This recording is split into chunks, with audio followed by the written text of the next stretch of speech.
ಭಾರತವು ಚೊಚ್ಚಲ ಮಹಿಳಾ ಕ್ರಿಕೆಟ್ ವಿಶ್ವಕಪ್ ಜಯಿಸಿತು. ಆಸ್ಟ್ರೇಲಿಯಾ ಇಂಗ್ಲೆಂಡ್ ಅಲ್ಲದ ನಾಡೊಂದು ಮಹಿಳಾ ಕ್ರಿಕೆಟ್ ಜಗಜ್ಜಟ್ಟಿ ಚಾಂಪಿಯನ್ ಆಗಿರುವುದು ಇದು ಎರಡನೆಯ ಸಲ.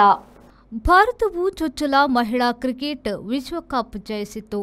ಆಸ್ಟ್ರೇಲಿಯಾ ಇಂಗ್ಲೆಂಡ್ ಅಲ್ಲದ ನಾಡೊಂದು ಮಹಿಳಾ ಕ್ರಿಕೆಟ್ ಜಗಜ್ಜಟ್ಟಿ ಚಾಂಪಿಯನ್ ಆಗಿರುವುದು ಇದು ಎರಡನೆಯ ಸಲ. ಹೊಸ ಮುಂಬೈನಲ್ಲಿ ನಡೆದ ಹೆಣ್ಣು ಮಕ್ಕಳ ವಿಶ್ವಕಪ್ ಕ್ರಿಕೆಟ್ ಫೈನಲ್ನಲ್ಲಿ ತೆಂಕಣ ಆಫ್ರಿಕಾವನ್ನ ಆಲ್ರೌಂಡ್ ಆಟದಿಂದ ಬೀಳಿಸಿದ ಭಾರತದ ಮಹಿಳಾ ತಂಡವು ವಿಶ್ವ ಚಾಂಪಿಯನ್ ಆಯಿತು. 1973ರ ಮೊದಲ ಮಹಿಳಾ ಕ್ರಿಕೆಟ್ ವಿಶ್ವಕಪ್ನಿಂದಲೂ ಭಾರತಕ್ಕೆ ಈ ಕಪ್ ಗಗನ ಕುಸುಮವಾಗಿತ್ತು. ಆಸ್ಟ್ರೇಲಿಯಾ ಇಲ್ಲವೇ ಬ್ರಿಟನ್ ಚಾಂಪಿಯನ್ ಆಗುತ್ತಿದ್ದವು.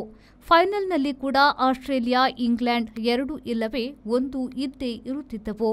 ಇದಕ್ಕೆ ಅಪವಾದವಾದದ್ದು 2005ರಲ್ಲೇ. ಫೈನಲ್ನಲ್ಲಿ ನ್ಯೂಜಿಲೆಂಡ್ ತಂಡವು ಆಸ್ಟ್ರೇಲಿಯಾವನ್ನ ರನ್ನರ್ಸ್ ಅಪ್ಗೆ ದೂಡಿ ಚಾಂಪಿಯನ್ ಆಗಿತ್ತು.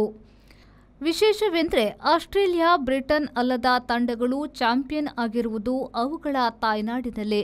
2000ರಲ್ಲಿ ನ್ಯೂಜಿಲೆಂಡ್ ಆತಿಥ್ಯ ವಹಿಸಿತ್ತು, ಚಾಂಪಿಯನ್ ಆಗಿತ್ತು. ಮಹಿಳಾ ವಿಶ್ವಕಪ್ ಆತಿಥ್ಯದಲ್ಲಿ ಇದು ಎರಡನೆಯ ಬಾರಿ ಆಸ್ಟ್ರೇಲಿಯಾ ಇಂಗ್ಲೆಂಡ್ ಅಲ್ಲದ ತಂಡ ಚಾಂಪಿಯನ್ ಆಗಿದೆ.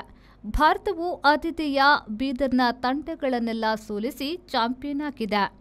ಶಫಾಲಿ ವರ್ಮಾ, ದೀಪ್ತಿ ಶರ್ಮಾ ಆಲ್ರೌಂಡ್ ಆಟ ಮತ್ತು ಭಾರತೀಯ ಹೆಣ್ಣು ಮಕ್ಕಳ ಸಾಂಘಿಕ ಪ್ರಯತ್ನವು ದಕ್ಷಿಣ ಆಫ್ರಿಕಾವನ್ನ ಸೋಲಿಸುವಲ್ಲೇ ಮುಖ್ಯ ಪಾತ್ರ ವಹಿಸಿತ್ತು. 2005 ಮತ್ತು 2017ರಲ್ಲಿ ಫೈನಲ್ ತಲುಪಿದ್ದ ಭಾರತವು ಕ್ರಮವಾಗಿ ಆಸ್ಟ್ರೇಲಿಯಾ ಹಾಗೂ ಇಂಗ್ಲೆಂಡ್ ತಂಡಗಳಿಗೆ ಕಪ್ ಒಪ್ಪಿಸಿ ರನ್ನರ್ಸ್ ಅಪ್ ಆಗಿತ್ತು. Vasudeva Stores, store for your inner needs. Visit us to find trendy innerwear from major brands.